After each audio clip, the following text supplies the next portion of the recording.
Assalamu алейкум, хөрмәтле тамашачыларыбыз. Берникадәр вакыт туктап торганнан соң ислам нуры тапшыруы яна үз эшен башлап җибәрә. Бүген без ислам үзәгендә узучы Мәүлид бәйрәмендә кунакта. Әлеге чараның матур мизгилләрен сезнең игътибарга да тәкъдим итәргә булдык. Бисмиллахир-рахманир-рахим. Алхамдулиллахи раббил аламин. Вассалату вассаламу аля набийина Мухаммад ва аля алихи ва асхабихи аджмаин. Мәүлид бәйрәме ул пәйгамбәрбез Мухаммад Мустафа саллаллаху алейхи ва салламның туган көне, туган айы. Рабиул Аввал айы ул пәйгамбәр саллаллаху алейхи ва салламның туган айы. Шул айда мусульман дөньясында элек-электән пәйгамбер саллаллаху алейхи ва салламның бу дөньяга килүен билгеләп үтәләр. Ва ма арсалнака илля рахматан лил аламин дигән Аллаһ субханаһу ва тааля Куръани Кәримдә, шуннан да без сине бу дөньяга рәхмәт буларак кына җибәрдек. Yani Peygamber sallallahu aleyhi ve sellem Muhammed Mustafa ol bu dünyaya Allah Teala'nın en zor nimeti. Hem şol nimetinin bu dünyaya kilüün biz bilgilep ötəbiz. Ay davamında bizning türlü avullarda, rayon avullarında indi aytam meşitlerinde, şehir meşitlerinde şol Mevlid bayramları uzdu. O nişik gerek uzdırıla, meclis formasında uzdırılga mümkün. Mesela kişiler ide jıyılalar. Şunda meclis gibi uza hem Peygamber sallallahu aleyhi ve sellem turunda kubrak sililer. Anın turmuş yolun, ana salavatlar okuylar. Yani anın için dualar okuylar. Hem şulay etip Peygamber sallallahu aleyhi ve sellem'nin kim ikenin irenler şunda halık. Hem indi yımgaklav kibik bugünkü sekinde bizden şul medresede uza indi o. Yani avullarda uzgan, şol vaqtda jıyılgan şol bereketler inşallah bugün indi rayon kuleminde bütün rayon imamların çağırıp şol medreseni zorlap indi şunda kişilerini toplap inşallah uzduracağız. Mevlid ayında nerse işlerge kirek. Mevlid ayı biz ayttık Peygamber sallallahu aleyhi ve sellem'nin tuğan ayı. Mevlid ol tuğan gün, tuğan vakit diyen söz. O ay nerse için İslam dininde küterile. Peygamber sallallahu aleyhi ve sellem'nin ismin küterir için. Anın turunda kubrak kişilerge söyler için. En zor gamel şol vakittan indi. O Peygamber sallallahu aleyhi ve sellem turunda kişilerge sözüne жеткізу. Şunda kişi bulgan, şunda yaşagan, ismi şulay, nesili şulay. Ol nerse işlegen, nindi miras kaldırgan. Nerse için biz ana aşanabız. La ilahe illallah Muhammedur Resulullah degende Allah Teala'dan başka ilah yok. Muhammed sallallahu aleyhi ve sellem anın ilçesi, şol ikinci yartısı şehadetinin. Niye biz şunu aytабыз? Peygamber sallallahu aleyhi ve sellem turunda okurga, iğrenirge, kişilerge, vaaz etip söylerge, meclislerden de tış başka vakitte şol en zor ibadet şol vakitini, şol ayda. İdende uzdurabız. Düşenbe günü urazat ettik. Kiş bilen, cemaat bilen jıyılıp avuzlaştık. Salavatlar ettik. Şolay matur ettirip uzdurduk. Mevlid beyramına geldim indi. Bek zorla bana. Üze bizim oğlumuzda da bek zorla Mevlid beyramına uzdurduk. Elhamdülillah şükür. En başlattık. Peygamber bize maktanudan bulmasın indi. Rabbim. Şolay avulda da iki grubu icri Kur'an derslerini. Şolay indi Peygamberimizni sallallahu aleyhi ve sellem'ni hürmet ederiz indi. Şol hürmet bile geldik. Mevlid ayında büyük küp salavatlar ettirge gerek. Bismillahirrahmanirrahim duasını biz okuyup indi anda 100 salavat etip özünün duaları var. Anı şu Mevlid ayında büyük küp okurlar. No büyük küp işte uzduralar indi. Elhamdülillah şükür. Men büyük şaşırtı şu Mevlid ayını uzduran kişilerge. Peygamberimizin indi şefaatlerinde özü bizge nasip etsin indi. Şunu da sırap salavatlar etemiz. Bütün alemge, bütün halklarga, bütün kainatga, bütün varlıkka rahmet bulmuş, örnek bulmuş, ilgi bulmuş Peygamberimiz Muhammed Mustafa sallallahu aleyhi ve sellem yapılsaydı. Esselamu aleyküm ve rahmetullahi ve berekatuhu. Yani Allah Rabbimizden selamı, rahmeti, bereketi olsun.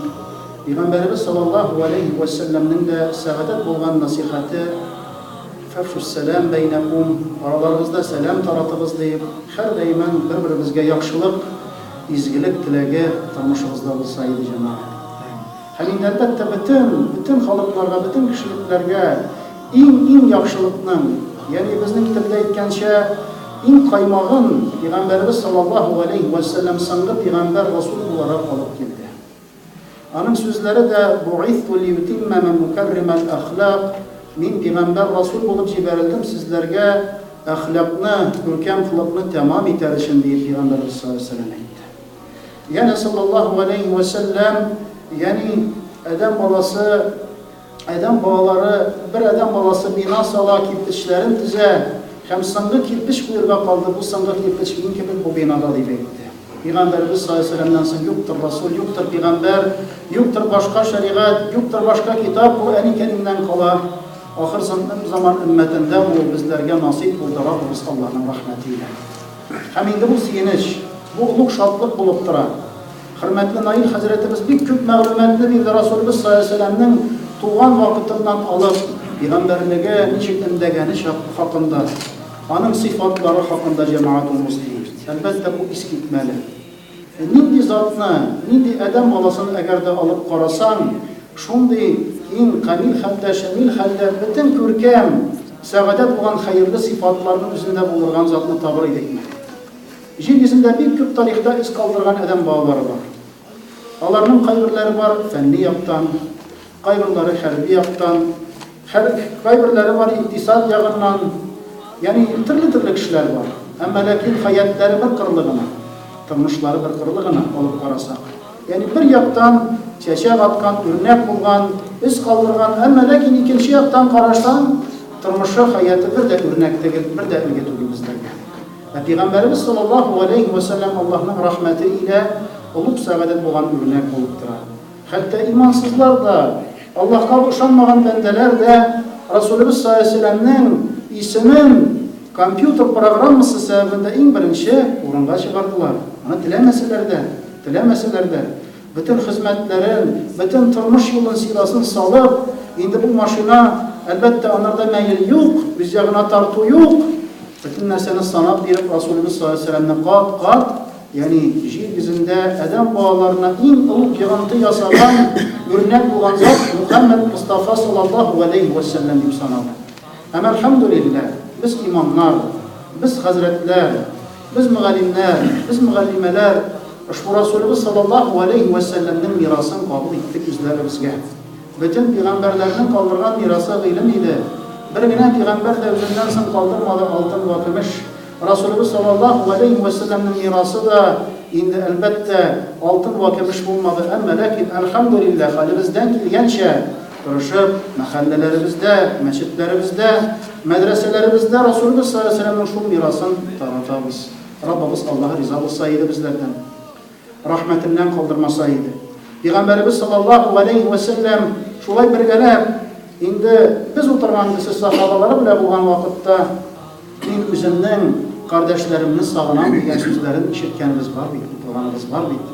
Сахабалар аптырап, я Расулаллаһ, без синең кардәшләрең түгелме дигән вакытта Пәйгамбәрбез саллаллаһу алейһи ва сәллям, сез минем сахабаларым, әмма ләкин минем кардәшләрем мине күрмәгән хәлдә, Пәйгамбәрбездән соң озак еллар, дәверләр үтеп, меңәрләгән еллар үтеп, Пәйгамбәрбезне күрмәгән хәлдә, аның хакында китаплардан, аның хакында хадисләрдән, галимнәребезнең инде әсәрләреннән күреп инанырлар, ышанырлар, шул хәлдә булырлар дип.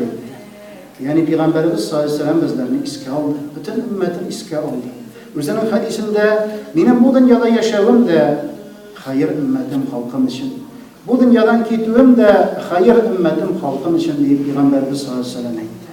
Расулыбыз саллаллаһу алейһи ва сәллямның сәгадәт булган сыйфатлары улуг булган үрнәк. Балаларыбызга, якыннарыбызга, бөтен тормышыбызның бөтен өлешендә җәмәгатул муслимин, әлхәмдүлилләһ, улуг булган нигъмәт булып тора. Чөнки Раббыбыз Аллаһ аны рәхмәт пәйгамбәре диде. Аны рәхмәт дип әйтте.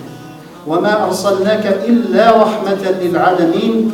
Синең пәйгамбәр буларак, Аллаһның илчесе буларак рәхмәт итеп җибәрдем җир йөзенә дип Аллаһ азza ва җалла әйтә. Илля мәгәр рәхмәт буларак кына килдең җир йөзенә дип әйтә. Шуңа Расулыбыз саллаллаһу алейһи ва сәллямның мисалы улуг булган сәгадәт үрнәк. Аның сүзләрен кабул итү, йөрәкләребезгә сеңдерү Аллаһның рәхмәте. Тормышыбызда, хаятыбызда аңнан инде әлхәмдүлилләһ кулланган, итеп куллану. Тормышыбызда инде әлхәмдүлилләһи раббил галәмин кагыйдә итеп куллану Аллаһның рәхмәтенә, фазлы карамына алып бара. Пәйгамбәрбез саллаллаһу алейһи ва сәллямны ярату, сөю. Әлбәттә алып караса, бу мөмкин дә инде адәм балаларының яшәве, әдәпләре, фигыльләре, әхлаклары һәм дә Расулыбыз саллаллаһу алейһи ва сәлләмнең инде кавымының ул вакытта динсезлек сире менә баткан халыкның әдәп әхлакларын чагыштырсак, җәмәгать күп белә җыраятмасы булыр иде. Алар бит үзләренең кыз балаларын тереләй күмгән кавым, акны карадан аермаган, Раббысы Аллаһка мөшрик кылган, тиңдәш кылган бүтән иләһләрне, путларны сатып халык, тәрбиясез халык, ягъни туламал халык. Әмма Расулуллаһ саллаллаһу алейхи ва сәлләм килеп күркәм сабырлык белән сәгадәткә индәп чакырып шуларны, ушул сахаби кирамнарны бөтен кешелеккә сәгадәт булган, үрнәк булган шәкертләр итеп тәрбияләде. Аллаһның рәхмәте илә. Чөнки Расулыбыз саллаллаһу алейхи ва сәлләмнең янына килгән вакытта кайсарлар янынан, императорлар янынан килгән илчеләр шаккатып карап тора иделәр. Пәйгамбәрбез саллаллаһу алейхи ва сәлләм тәһарәт алган вакытта, ягъни тыртышып Пәйгамбәрбезнең тәһарәтеннән тамган, чәчрәгән тамчыларны эләктереп булмас микән дигән халыкны күреп истәре китә иде. Пәйгамбәрбез саллаллаһу алейхи ва сәлләм чәчләрен алдырса, ул чәчләрне ашыгып үзләренә саклар ала иделәр. Аллаһның рәхмәте илә. Аллаһның рәхмәте илә Расулыбыз саллаллаһу алейхи ва сәлләм шундый якын, шундый сөекле булды аларга. Аллаһның рәхмәтенә алып барды. Ничек Пәйгамбәрбез саллаллаһу алейхи ва сәлләм заманында яшәгән яшүсмер егетнең бер көннәрдән вафат була, һәм әтисенең тешенә керә. Улы җәннәт киемнәре, җәннәт хәлләрендә, һәм дә исе китеп атасы улыннан сорый: "Я балам", ди, "Ничек Раббым Аллаһ сиңа шундый шәрәфәт әйләде, сине хөрмәтләде", дип тешендә улы белән сөйләшкән вакытта: "Әйтием, без кичкенә вакыттан, бала вакыттан, әгәр дә Расулыбыз саллаллаһу алейхи ва сәлләм гаскәре белән, сахабалары белән бер юлга, сәфәргә чыгып китсә, аларны озатып кала идек, исән сау сәламәт йөрсәләр иде". Һәм дә һәр көнне чыгып китә идек, кайталар микән дип. Әгәр дә кайткан вакытта Расулыбыз саллаллаһу алейхи ва сәлләмнең сау сәламәт кайтканын күрсәк, инде сәфәрдән әйләнеп кайтканын күрсәк, бик нык шатлана идек. Аллаһ тәбәрәкә ва тәгалә шул мәхәббәт инде фәт аркасында шулай икрам кылды, хөрмәтләде ди җәмәгать. Ягъни Пәйгамбәрбезгә булган мәхәббәт фәт. Пәйгамбәрбез саллаллаһу алейхи ва сәлләмне ярату, якын күрү, тормышыбызда хасил иткән улының рәхмәтенә алып бара. Һәм бу мәхәббәт җәмәгать сулкыр мәхәббәт түгел, аңсыз мәхәббәт түгел, әмма Раббыбыз Аллаһның рәхмәтенә нигезләнгән, ризалыгына нигезләнгән мәхәббәт фәт булып тора. Һәм дә әгәр дә карасак, Пәйгамбәрбез саллаллаһу алейхи ва сәлләм инде һиҗрәт кылып Мәдинә шәһәрендә яшәгән вакытта, ягъни Хәйбәрдәге яһүдләр белән килешү төзегән иде мәсәлән. Ягъни аларның хөрмә бакчалары, плантациялары, бик күп бакчалар, зур бакчалар, ярты хөрмә мөселманнарның казасына Пәйгамбәрбез саллаллаһу алейхи ва сәлләмгә санап бирелергә тиеш иде. Һәр елны Пәйгамбәрбез саллаллаһу алейхи ва сәлләм алардан киңәш сорап, кемне үзегезгә җибәрим, кемне үзегезгә карар итәсез, нинди сахабамы дип сорый иде. Габдуллаһ ибн Равах, Аллаһ разый булсын анардан, үзенең диккат, күркәм, төгәл санавы белән аерылып тора иде. Һәр елны барып яһүдләрдән саны иде хөрмәне, Пәйгамбәрбезгә булган өлешне, үзләренә калган өлешне. Һәм инде санау башлангач, яһүдләрдән бер төркем, ягъни затлы булган әйберләр белән, хатын-кызларның күркәм тукымалары белән, зиннәтләр белән бу сахаба янына килеп: "Я Абдулла, менә сиңа күчтәнәчләребез бар иде, бераз кабул итеп ал әле шуларны. Бәлкем хәерле якка, безнең якка санап та куярсың" дигән сүзләрне әйттеләр. Абдулла ибн Равах шул вакытта: "Сез миңа харам ашатасыгыз киләме? Харам ашатырга телисезме? Сез беләсезме? Мин Аллаһ Тәгаләгә, миңа иң сөекле кеше янынан килдем сезнең янга. Һәм сез минем өчен иң ачулы, Аллаһ ачулы булган иң күрәлмә азаплар.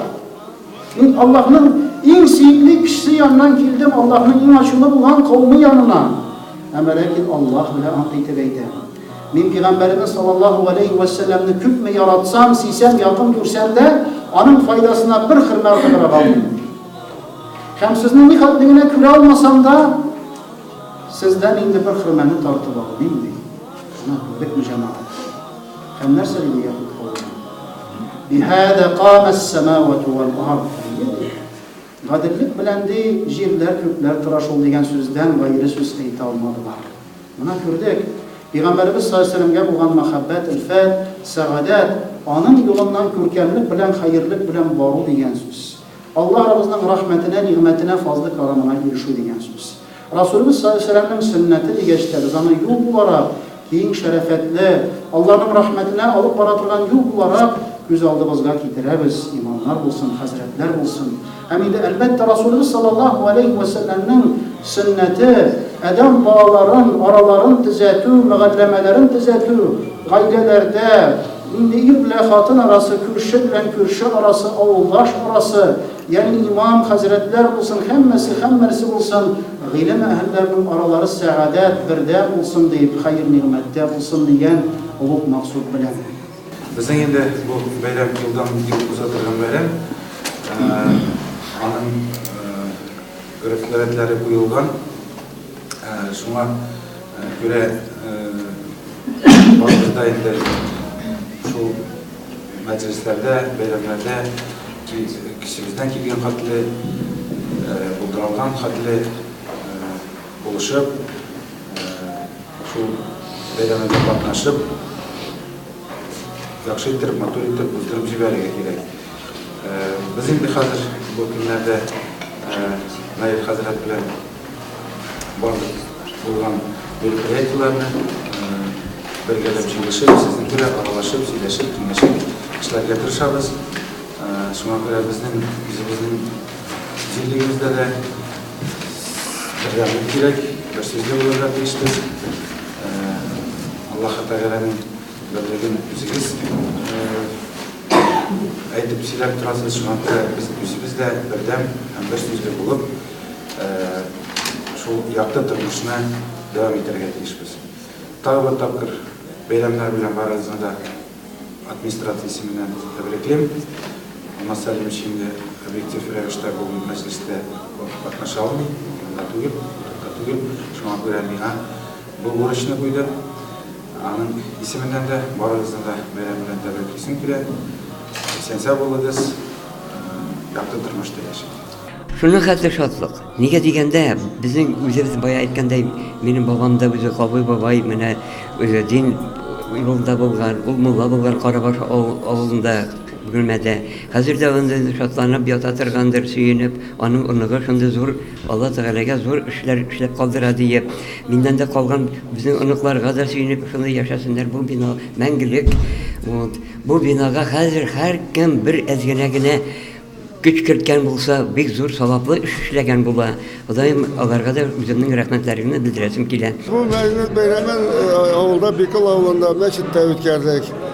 Bizim anı biz ütkerdik cemaatinde kalıp köpçe yılganıyla Allah'ın rahmeti olsun.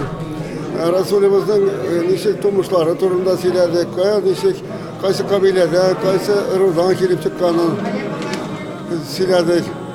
Anlarsın nişik tırmış yolu, niformu yaz falan bu dinge, halıklı edegen nişik halıklı dinge edep bir zor cafalar bile İslam dini taratkan. Şular turunda silerdik. Anın sınında indi bir kitabı da okup çıktım. Anın bir zor 600 bitli kitabı var. Anın biz Resulü turunda silengen anda. الصلاة والسلام عليك يا نور والسلام عليك يا نور عرش الله السلام عليك يا رحمة للعالمين الصلاة والسلام عليك يا رسول الله من السماء وما كنا منزلا يرجعون وإن كل لما جميع لدينا محضرون فلا يشكرون سبحان الذي خلق بسم الله الرحمن الرحيم قل هو الله واسق إذا وقب ومن شر النفاثات وفي الآخرة حسنة وقنا عذاب النار برحمتك يا أرحم الراحمين. İslam nuru tapşırığında nindi temalarının көтәрелүен телисез? Dini turmuşqa кагылышлы кайсы сорауларга җавап табасыгыз килә? Бу хакта 240-26 телефоны аша шалтыратып безгә хәбәр итә аласыз. Бүгінгі тапшыруыбыз тәмам. Мәулид бәйрәме һәр кемнең күңеленә сафлык, иман нурлары истәсен. Дөньялар имин булсын, бер-беребезнең кадерен белеп яшик. Алдагы Мәулид бәйрәмендә күрешүебезне теләп калабыз. Ассаламу алейкум ва рахматуллаху ва баракатуху.